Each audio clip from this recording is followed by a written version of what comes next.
Psalm 100 invites us to make a joyful noise unto the Lord, all ye lands. Serve the Lord with gladness. Come before his presence with singing. Well, good morning, Aylmer Baptist Church. And this is week 2 in our series entitled Worship Meets the Internet. And today's sermon, we're going to be exploring the relationship between music and worship. And so the sermon is entitled Muzak, Spotify, and the Mixtape. So you can expect a potpourri of musical expressions and styles in our service this morning. I also want to give you a heads up as to what is happening next week. On June the 6th, we were supposed to have our spring fling, but because of the restrictions, that won't be happening. But we're hoping to bring a little bit of spring fling to you as we tape some of the content of next week's service outdoors. So we'd like you to kind of join in with us as you prepare for next week's worship service. Maybe put out a lawn chair in your living room or on the back porch. Put on some outdoor clothes, maybe a sun hat, and get yourself a lemonade. And we'll celebrate together God in our lives as though we were at Spring Fling, at Spring Waters Conservation Area. And so I hope you'll join us with us for that. Now, let us enter into our time of worship together. Let us pray. Gracious God, we give you thanks that we can gather in your midst. We give you thanks for the gift of music, and we pray that as we worship you this day, we might hear you speak to us in Scripture, in the midst of our time of prayer, and in the music.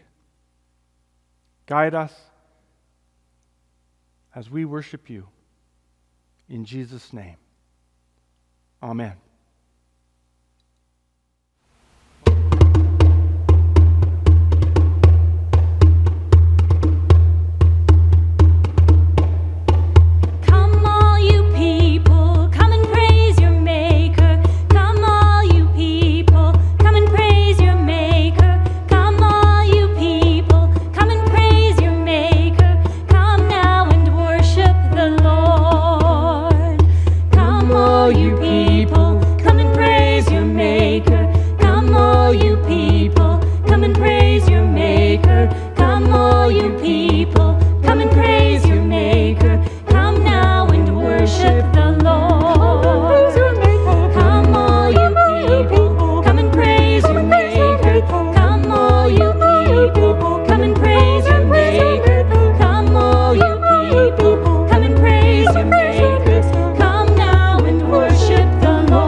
When he rolled up his sleeves, he ain't just putting on the Ritz. Our God is an awesome God.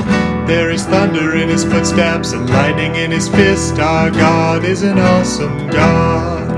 The Lord, he wasn't joking when he kicked him out of Eden. It wasn't for no reason that he shed his blood. His return is very close, and you better be believing that our God is an awesome God. Our God is an awesome God. He reigns from heaven above with wisdom, power, and love. Our God is an awesome God.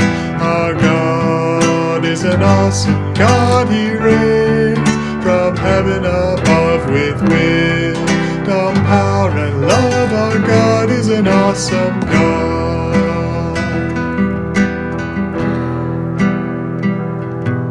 When the sky was starless in the void of the night, our God is an awesome God.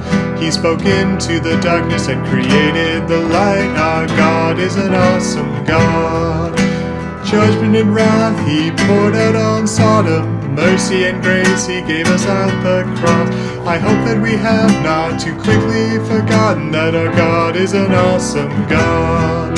Our God is an awesome God. He reigns from heaven above with wisdom, power, and love. Our God is an awesome God. Our God is an awesome God. He reigns from heaven above with wisdom, power, and love. Our God is an awesome God. Our God is an awesome God. Our God is an awesome God.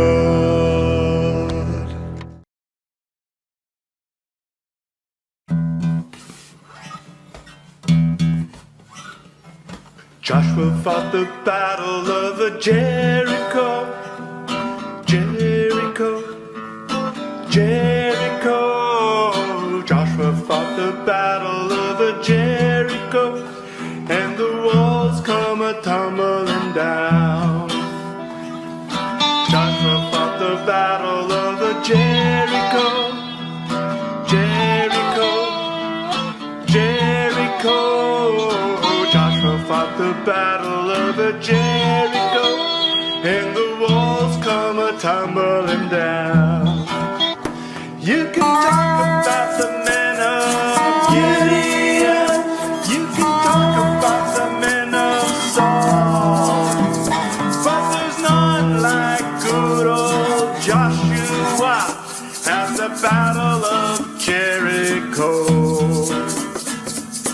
Joshua fought the battle of Jericho, Jericho, Jericho. Joshua fought the battle of Jericho, and the walls come a-tumbling down. Up to the walls of Jericho, he marched with sword in hand.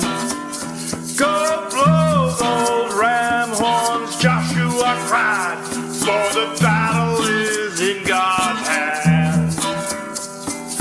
Joshua fought the battle of Jericho, Jericho, Jericho. Joshua fought the battle of Jericho, and the walls come a-tumbling down. Then the horn began to bellow, and the trumpet began to sound, and Joshua commanded the children to shout, and the walls came a-tumbling down. Joshua fought the battle of Jericho, Jericho, Jericho. Joshua fought the battle of Jericho, and the walls come a-tumbling down.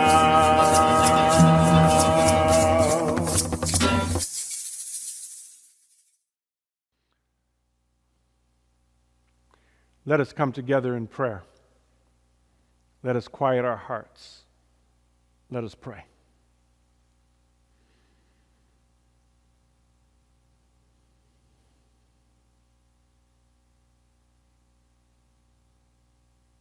Almighty and eternal God of heaven and earth, Creator of all that we experience through our senses of touch and smell and taste and sight and hearing.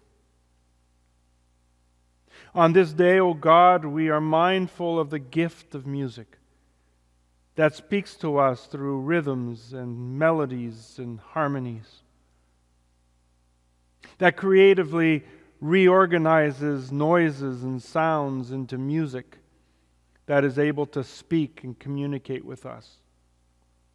That gift of sound which is able to be heard and felt, and in some cases even visualized.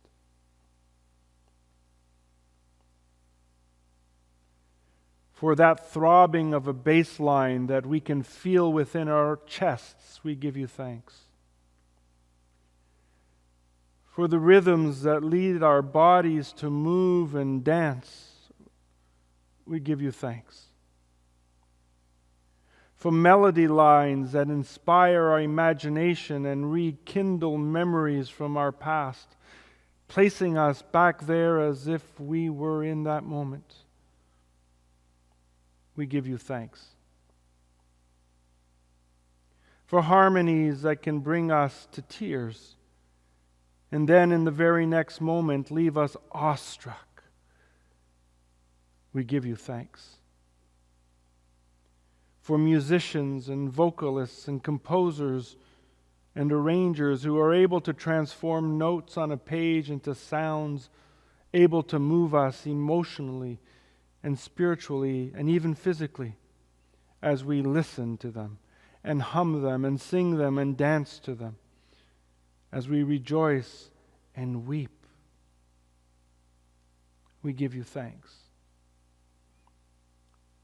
O God, we give you thanks for poets and lyricists, able to find and speak into existence the words we long to voice.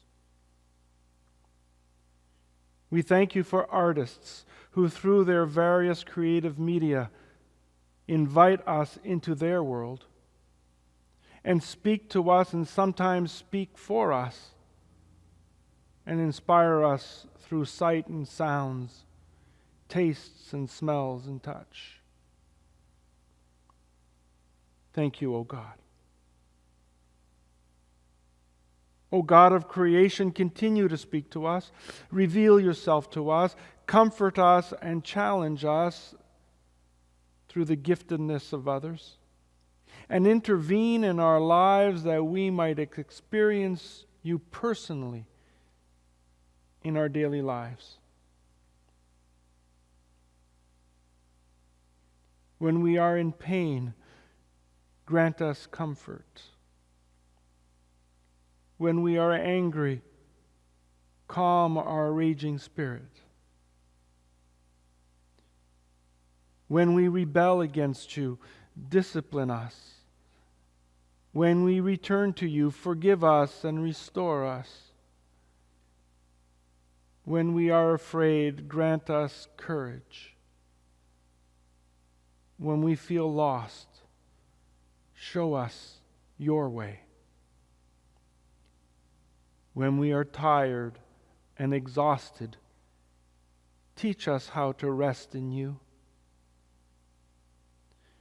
When we are discouraged, fill us with hope.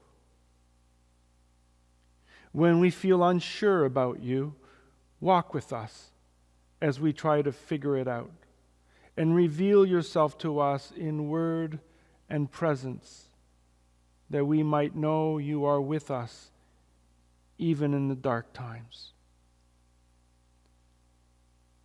And now, O God, hear the prayers we long to offer you from the various places where we are scattered even now. Hear our prayers which we offer in silence and aloud.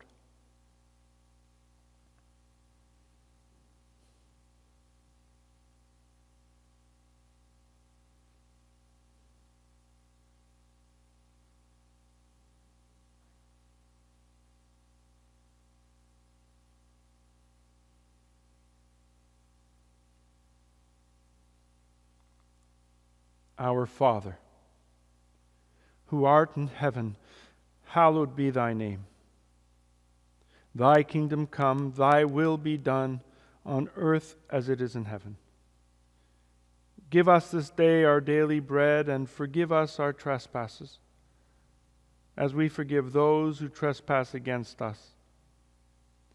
And lead us not into temptation, but deliver us from evil. For thine is the kingdom, the power, and the glory, forever and ever. Amen.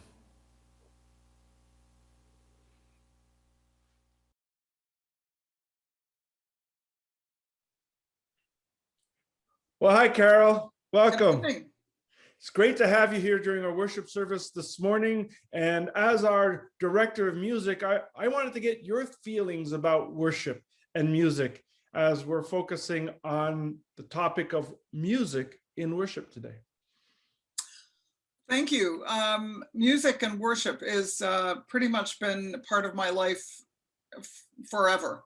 It is our communion with God. It's giving back to God what he deserves. And we do that in so many ways. We do that in our own private worship, but we do it in our corporate worship. And that is where I think I've spent most of my time and feel that that is really important. Now, as a director of music, one of your big emphasis is music. And so tell me a little bit about how you understand the role of music in corporate worship. Music is one of the few things that we can do that we experience on many levels. It's the shared level of being with each other. It's the sensory component where we might clap along. There is the breath component where we're breathing together, and we're just really showing in all of those respects how we're made in the image of God and how we're giving thanks back to God and awe and reverence and for his faithfulness to us. Now, what's the relationship between music and lyrics? I mean, do you need both? Can it be one or the other, or? Well, and as you know, there have been a lot of discussions about music and lyrics, and we've come through a time of what was unfortunately called worship wars. But I think if the music has to serve the lyric has to be well versed in scripture. It's not focused on so much on I or me, but more on God. And the music has to or can take many forms. It can be a folk song, it can be a metrical hymn, but as long as it serves the text well. It was something that I learned a lot of years ago back at Tyndale, and it still serves me well today. Now, you arrived just before COVID. So what do you miss most about worship that's been affected by COVID, and maybe music it relates to that as well? Well, Michel, just the spontaneity of being able to get the sense that a congregation is really connecting with a text or a hymn, and the lack of freedom to just take my hands off the keyboard and let them sing a cappella. Mm-hmm. It's one of the most invigorating things, and people respond to it so well. It's a bit surprising to them, but once they realize that they're okay, they don't need the keyboard, it's a great thing. So spontaneity. Oh, I'm looking forward to that as well. Yeah. Is there anything that we have learned by going through this experience of COVID, as we have had to learn how to do worship differently? I think we've learned to appreciate one another's strengths, and to also find out that we've got things that we can still learn. I've learned a lot about technology and recording, and learning how these things are put together. Also learning that people can still worship in a meaningful way even if it is remotely. Well, thank you for your insights on worship and music, and we greatly appreciate all the work you do in front of the screen sometimes, but usually behind the screens as you provide what our ears hear in terms of music, in terms of piano, in terms of arrangements. So thank you. You're most welcome. Let's continue in our worship of God. Bye-bye. Bye.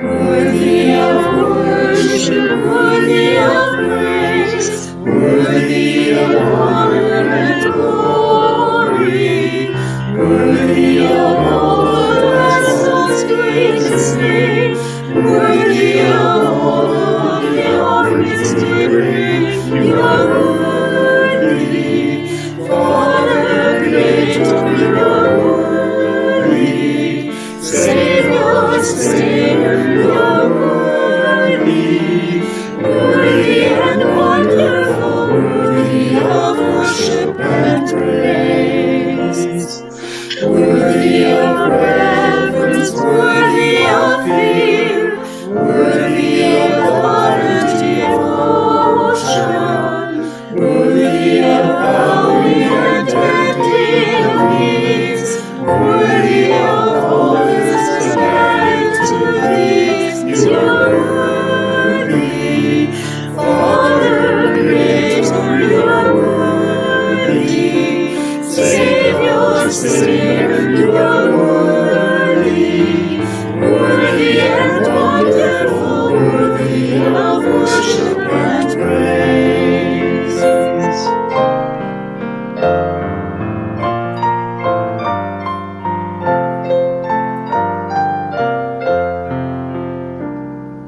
Almighty Father, Master and Lord, King of kings and Redeemer, wonderful Counselor, Comfort, Friend, Savior and Source of life without end. You are worthy, Father, Creator, you are worthy, Savior, Sustainer, you are worthy, worthy and wonderful, worthy of worship and praise.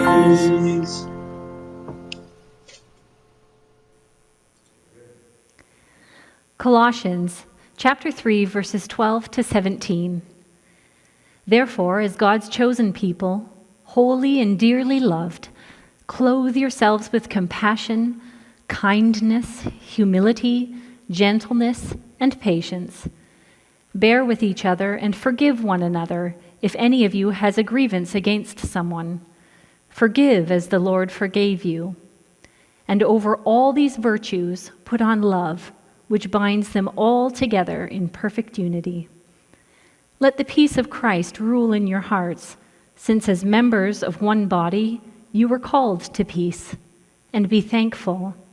Let the message of Christ dwell among you richly as you teach and admonish one another with all wisdom through psalms, hymns, and songs from the Spirit. Sing to God with gratitude in your hearts. And whatever you do, whether in word or in deed, do it all in the name of the Lord Jesus, giving thanks to God the Father through him. Thank you, Tansy, for reading the scriptures to us this morning. Does anybody remember Muzak?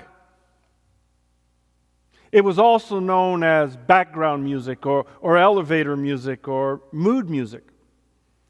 Founded in 1954 and later purchased by Mood Music in 2011, it was based on a strategy of stimulus progression.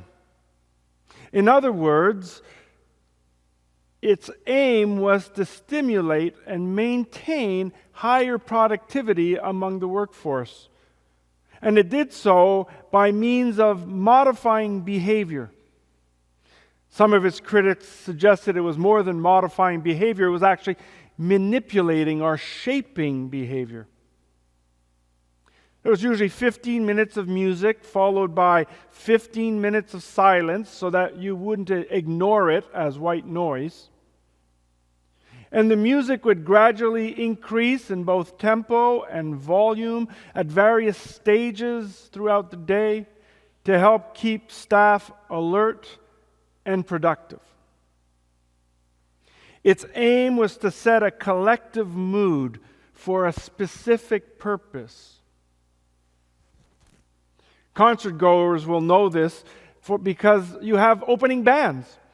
You go to a concert and you see one or two opening acts or bands, and their job is to rev up the audience in advance of the headliners. They're there to change your mood and get you ready so that you're all hyped up by the time the main band arrives. We see it in worship as well, when the purpose of the set of worship songs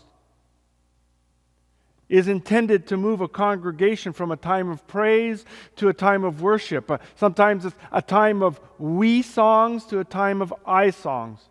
Moving our worship music from a collective communal gathering, we will worship you, O God, to a place where we enter into an intimate personal space.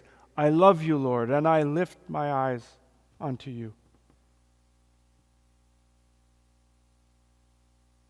Arranged in this manner, music and worship can also become a kind of Muzak, a form of stimulus progression aimed at modifying the behavior of the worshiping community.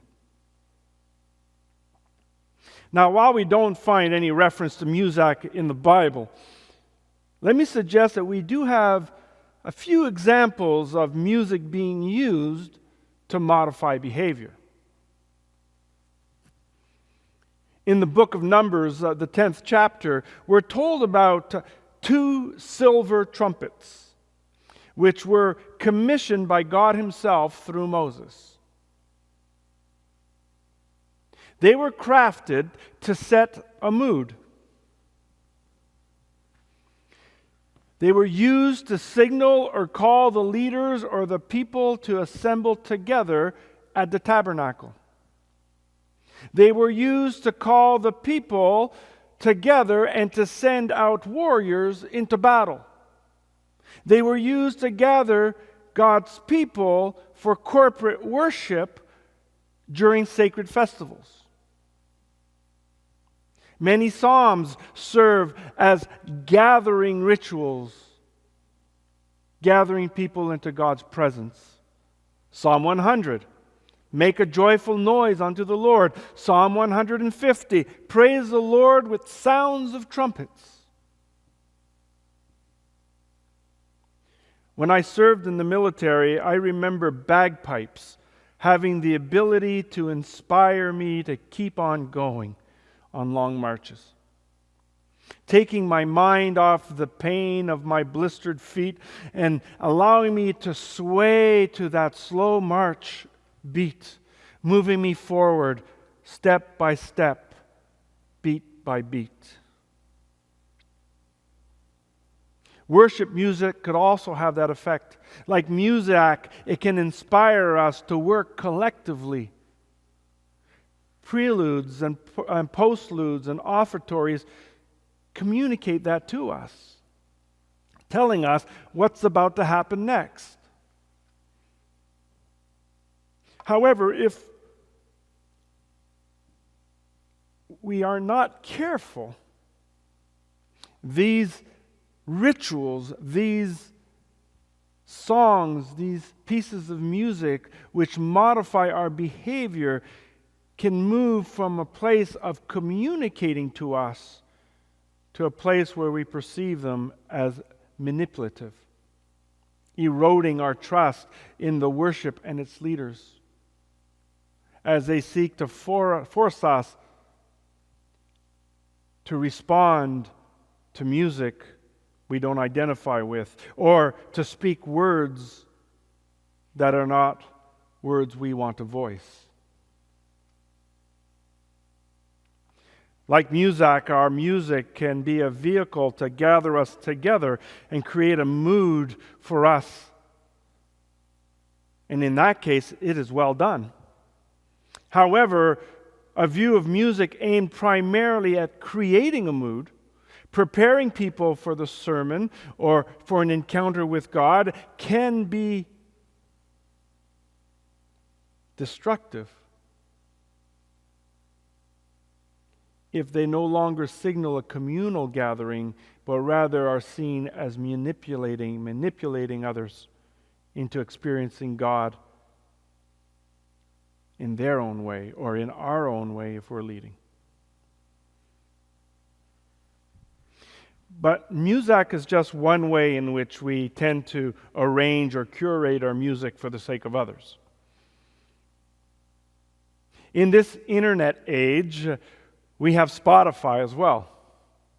In fact, it was the internet that made Spotify possible, moving the listener beyond buying music through physical records or CDs or even digital recordings. You may remember those days when digital recordings could be locked so nobody else could listen to them.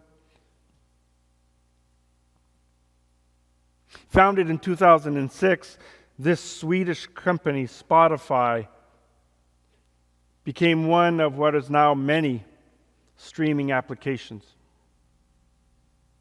It's more like renting music than owning it. It aims to give us a musical experience tailor-made for our needs. Pick a theme, pick an artist, pick a style. No need to be confronted by music you don't enjoy. Yesterday alone, I asked Spotify to play a curated selection of bossa nova, and then later 80s rock music. And after that, I wanted to listen to Chris de Burgh, and then a few French chansonniers, Georges Moustaki and Charles Aznavour. Just the music I felt like listening to.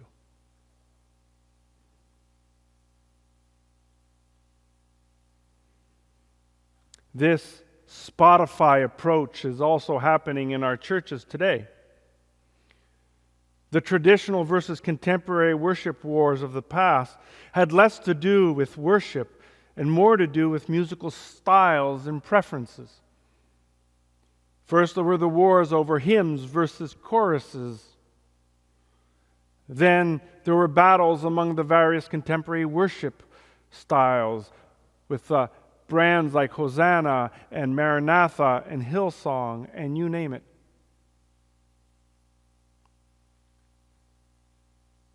You see, churches and worship leaders can become identified with their preferential worship style, with heavily curated expressions of music, leaving the congregation at the mercy of a given leader's personal preferences. Worship music can become less about the content of lyrics and more about finding a song that fits the preferred music genre.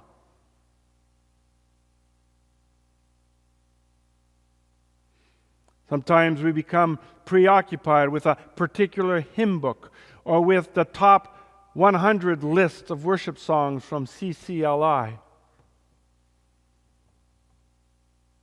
A customized Spotify approach to worship music does a great job of satisfying those who like that particular style of music. But as we all know, music can also be divisive, if only viewed through this lens. That's why teenagers and their parents identify with the music of their era. That's why within a given era, there's competitions over styles of music. I'm dating myself, but when I was going to high school, the battle was between rock and disco. I was a disco guy, sorry.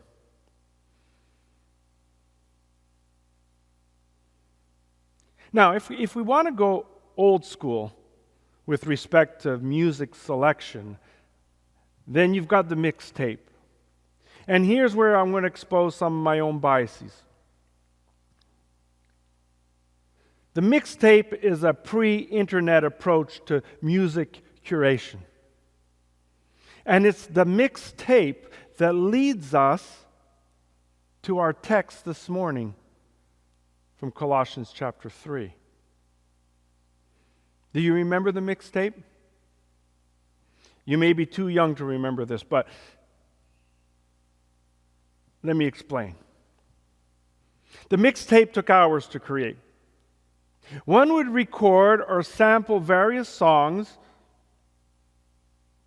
It was a customization of sorts like Spotify does, but it was more than that.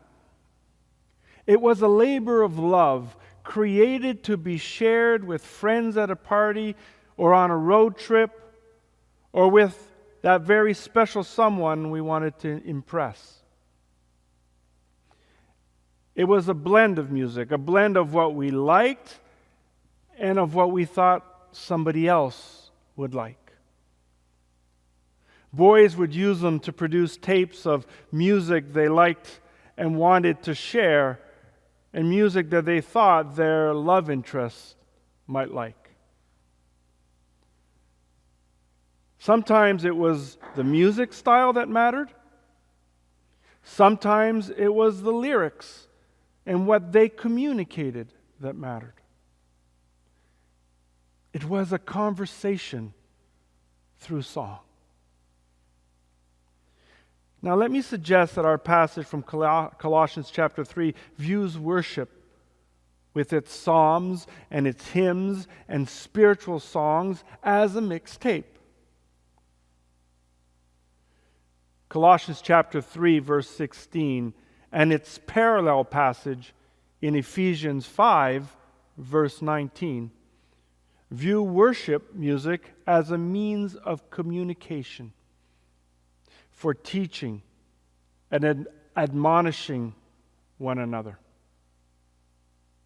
Colossians 3 verse 16 reads, "Let the message of Christ dwell among you richly, as you teach and admonish one another, with all wisdom through psalms, hymns, and songs from the Spirit, singing to God with gratitude in your hearts." The parallel passage, Ephesians 5 verse 19, actually describes songs as a way of literally speaking to each other. Quote, "Speaking to one another with psalms, hymns, and songs from the Spirit, sing and make music from your heart to the Lord." Music and its lyrics serve as a means of communication through which we speak to and teach each other. We admonish or challenge one another. The Apostle Paul in 1 Corinthians 14:26 tells us, when we come together, each of you has a hymn, or a word of instruction, a revelation, a tongue, or an interpretation. Everything must be done so that the church may be built up.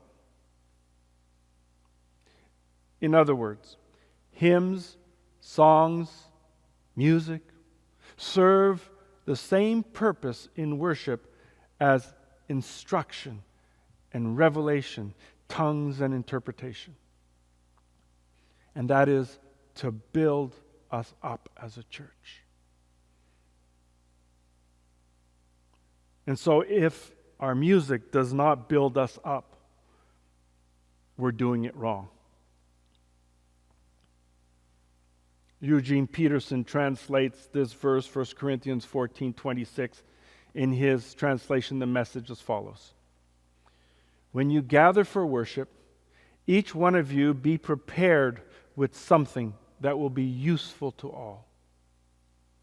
Sing a hymn, teach a lesson, tell a story, lead a prayer, provide an insight.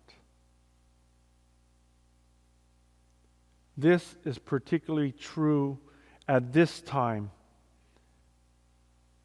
in the midst of a pandemic, as we've been thrust onto the internet, and as a result, much of our music is coming from many sources, both past and present.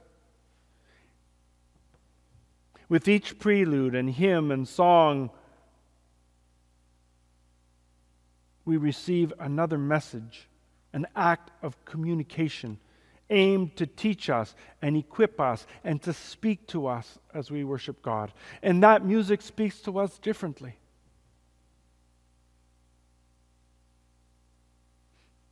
And we all have a role in to play in ensuring that music remains a means of bearing witness to and giving expression to our faith.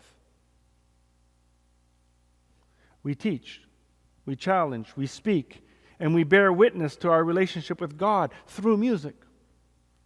We do this together. Not the pastor alone, not me alone, not the worship leader alone, not even the musicians alone. We do it together. Those who lead us seek to find the words and rhythms and melodies that will enable us to speak our hearts, just like the prayer of the people seeks to voice the prayers of the people. The diversity of music that flows out of such an approach comes from the fact that we have many voices among us, all seeking to communicate. And music becomes one of the ways in which we can speak. The more varied voices we have speaking to us, the greater the musical diversity. And that's not a bad thing.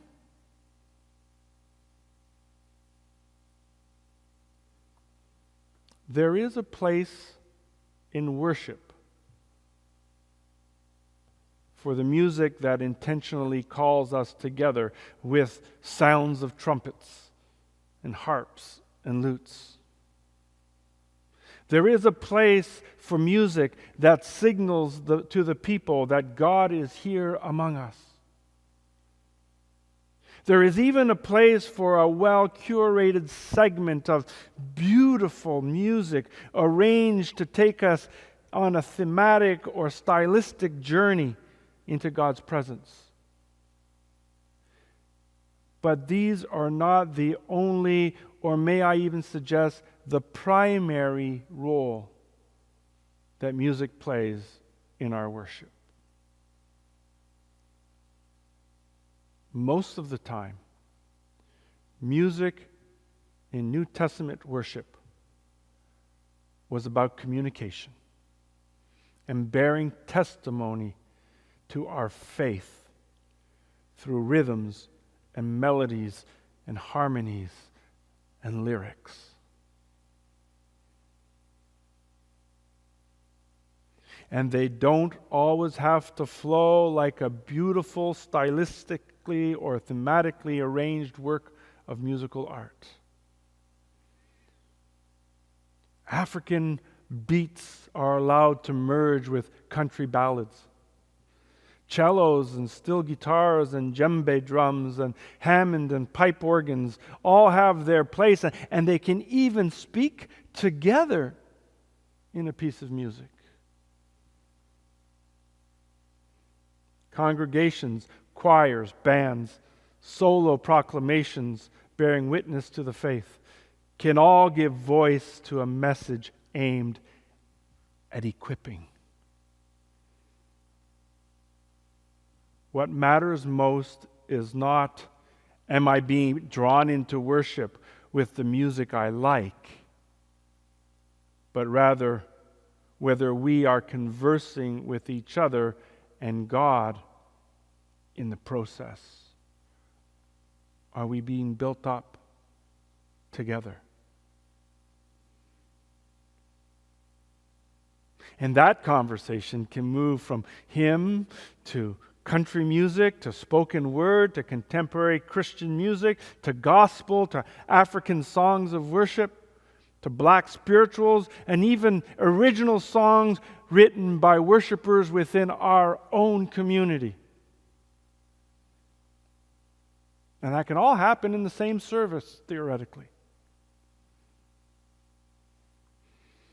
I hate to break it to you, you dedicated musicians, but good worship music is not primarily about excellence any more than good preaching is primarily about eloquence or technique.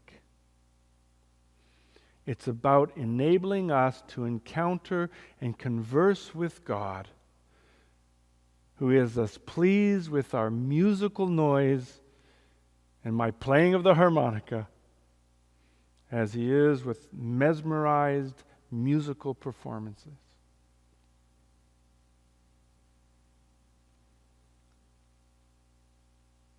And I know that this message is easily lost in an internet world where the best of musicians are but a few clicks or swipes away.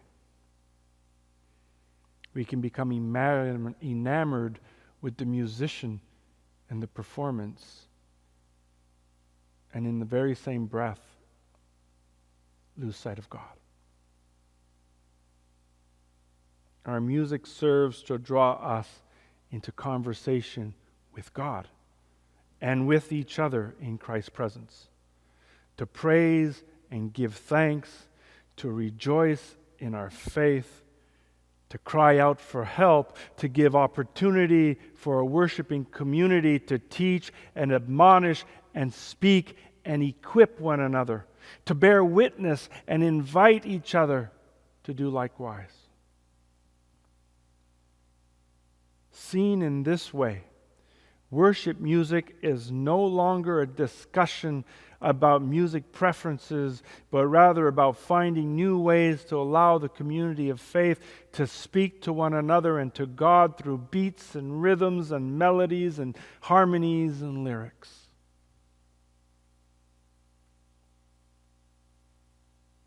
During this pandemic, music has probably been the most significantly impacted. Being unable to gather as a congregation and as choirs to sing, we have been forced to find creative and innovative ways of bringing music into our time of worship together. And that has led us to seek out music from various sources. And that hasn't been a bad thing. It's forced us to go back and find music that speaks to us in different ways. Music that was maybe first sung or played for a different audience, but now has new life and a new message to convey to us in our time together.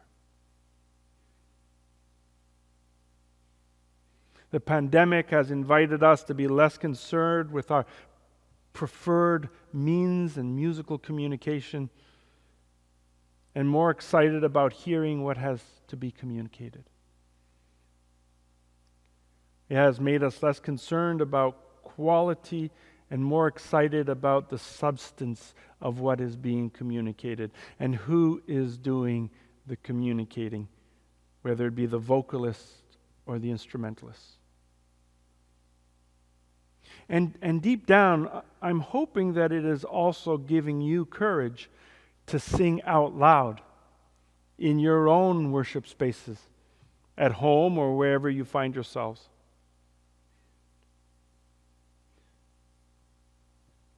Let us pray.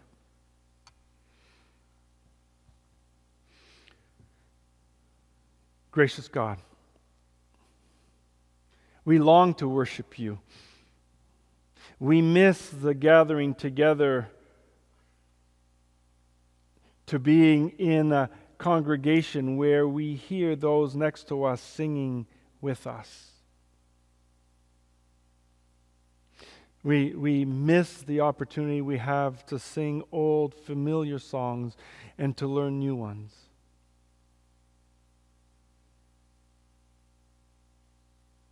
Continue to speak to us through music and song, O God, that we might encounter you,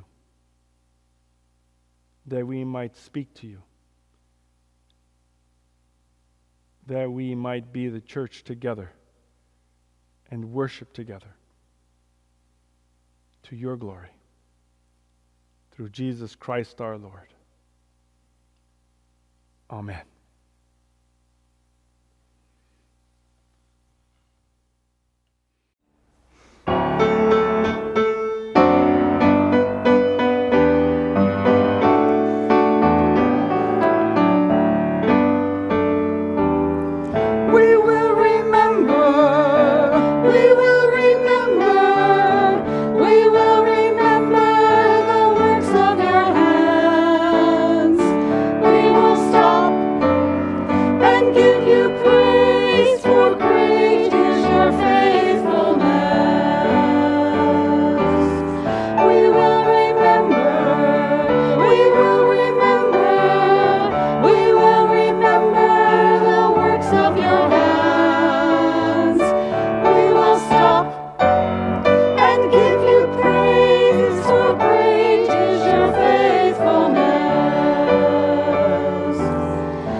The Zimbabweans have an expression: if you can walk, you can dance. If you can talk, you can sing. And so may we go forth and worship God with our words and with our songs, walking in love and dancing with joy, that God might be made known to others through our words and through our deeds, to the glory of Jesus Christ our Lord. God's love and grace and peace be with you all. Amen.